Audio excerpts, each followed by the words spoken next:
goes out to search for you. So it could be that you maybe want to do business with China, and you say, okay, I know they can make cheap, whatever, mobile phones. I want to sell cheap mobile phones, but I don't know how to, so please can you find somebody for me? And then they find somebody for you or deal for you. Search agents are also very typical in the arbeidsmarkt, in the labor market. So yeah, if somebody is looking for a good consultant, you can pay upwards of 10,000 to 15,000 euros to get a nice consultant just to have a talk with you.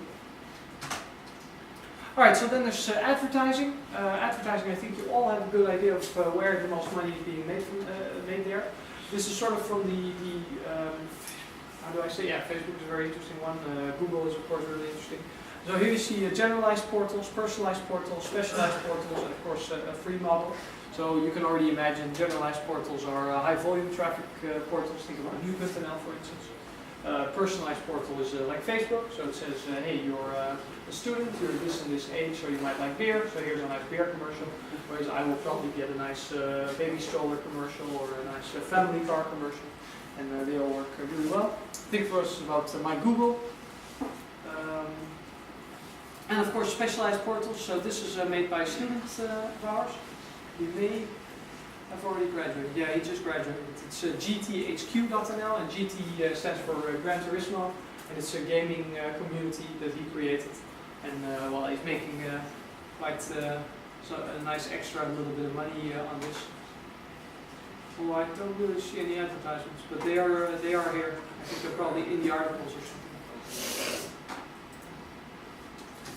Alright, and then of course the free model, so you provided the free GTHQs the same way, free model, and then they make a little bit of money. So some of these are orthogonal to each other or have some relationship. Intermediary also very simple. All you do is sell info, sell data, sell, later on they call it a bit vendor, I quite like that. So yeah, typical one is recommender systems. Think about tweakers.net/pricewatch. Who has not used this? Oh, very good. Yeah, so I used to use this all the time when I wanted to buy a laptop, for instance. Here's a Google Nexus 7 for 244 euros. That's very cheap. And here you can see, okay, well this Asus laptop is in 23 stores, and the cheapest one is 655. So that's obviously very cheap compared to the most expensive one, which is 100 euros more. Also interesting, Distimo is a startup also from Utrecht University. What Distimo does is really smart, I think.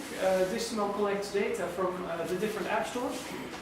So if you're, for instance, Facebook, you want to know how well is my app doing in the Android app store, how well is it doing in the Play app store, in the iOS app store, how well is it doing in the different app stores, and what Distimo does, they collect it from all app stores. So it's very easy to get information from all app stores without having to build your own tracking information tracking software. So, well, they do this very well, and they have Facebook as a customer, they have many others as customers. Let's see if I can find a nice customer. And this is, I think they recently moved out of Utrecht Inc., but that's where they started.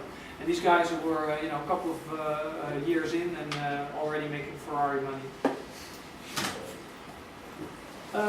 Well, also interesting, just typical merchant model. So we could all start tomorrow a store in products that we create.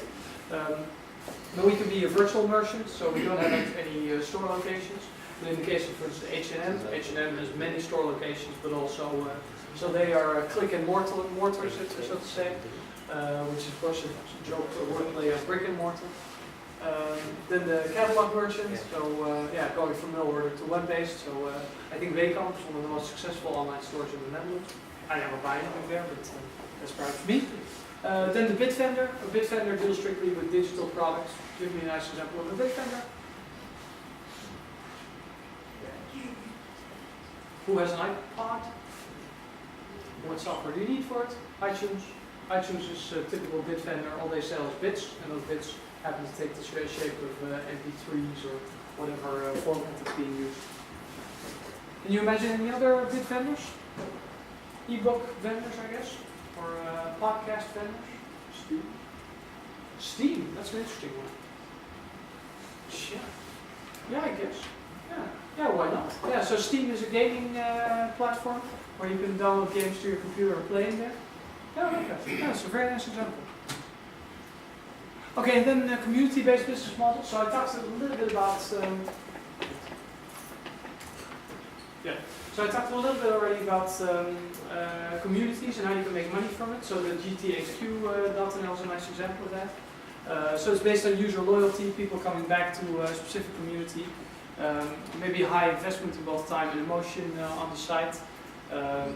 Well, and they might be very interested in visiting particular ads, and I think you can all imagine your own communities.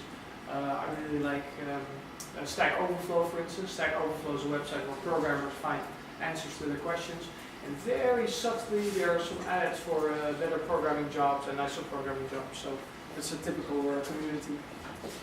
May even be on a subscription fee basis. So some communities you might want to participate for a small payment. Stack Overflow is actually here. And of course, very important, well, you have voluntary contributions and complete knowledge networks.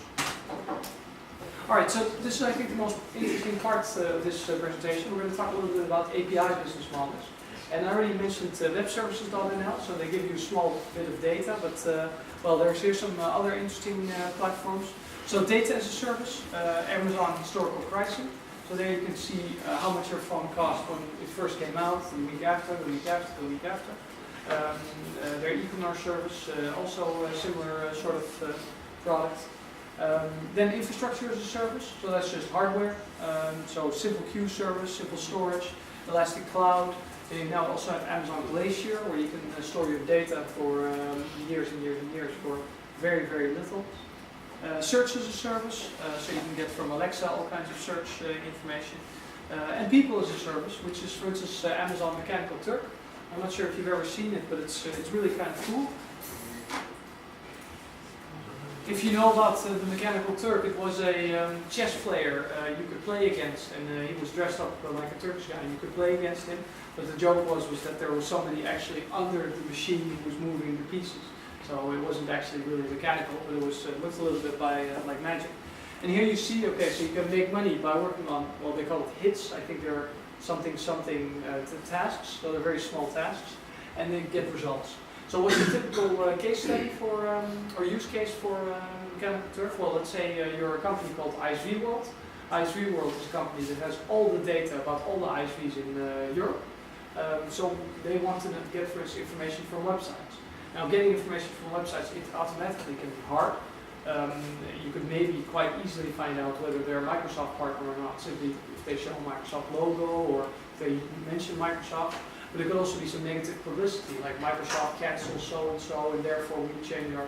So the way in which you can do this is say maybe as a task, okay, please go to this site and identify how many people are working there, what's the address of the company, and just extract the data. And for a couple of cents per website, you can get already this thing going. And there are many other models. So if you can imagine some kind of task that is repetitive and annoying, then there's people in Africa who are willing to do it. Yes? Yeah, I can imagine one task, and that's filling in captchas. Captchas? Yeah, filling in captchas, true. That's maybe a shady accent. Yes, but it's an interesting one. I'm not sure if it's allowed on Mechanical Turk. Probably not. Yeah, probably not. Exactly. It's interesting. Yeah, I think so too. Yeah, I think so too. Okay, moving back to my presentation. Alright, so here's some exam questions. I think we should... so can somebody give me a typical web-based business model? They say it's not a web business model, but web-based. That's really important. So, Kirsten? Any example? What was your last online purchase you made? Bol.com, very good. So that's a brick or click. No, that's a brick, just a click vendor. So an online web-based vendor, not a click and mortar or anything. So anybody else who's facing? Yeah, Wacom. But give me another web-based business model. I mentioned GTHQ, but give me another one like that. Anything? Yes. Facebook? Yeah, exactly. Of course, the question then is, what is the business model there? It's probably something with advertising. They themselves don't quite know how to make money. Okay, so how are communities monetized? Can you make money from a community? Advertisements. That's probably the easiest one. Any other ways? Giving you membership? Premium membership, I heard donations. Yeah, those are definitely good answers. Okay. Yeah, incentive for a community member to contribute to one. Well, we talked about that previously, so I'm probably okay with that. Yeah, what's an API business model? Well, there, of course, I'm talking about web services.nl. Can you imagine any other? I think web services.nl is the best example, especially in the Netherlands. It's one of the best ones. All right, I think we break here. So now I've finished 1 hour of lecture. So my second hour I will save for later, which is perfectly fine. All right, so you now have a 15-minute break. Sort of hover around Vincent. Vincent is your go-to guy from here on. I think Henk will also be joining us in a minute. Are there any questions, issues, problems at the moment? No? Oh, Nick is al bij Nick is most probably already at 061, so maybe it's time to start. Well, Vincent, are you going to go walk and find the room now? I guess. Yeah? Okay, so follow Vincent now, and then probably there you'll still have a break of like 10 minutes and take it easy over there. And have fun, these presentations are fun. Yeah, enjoy it over there.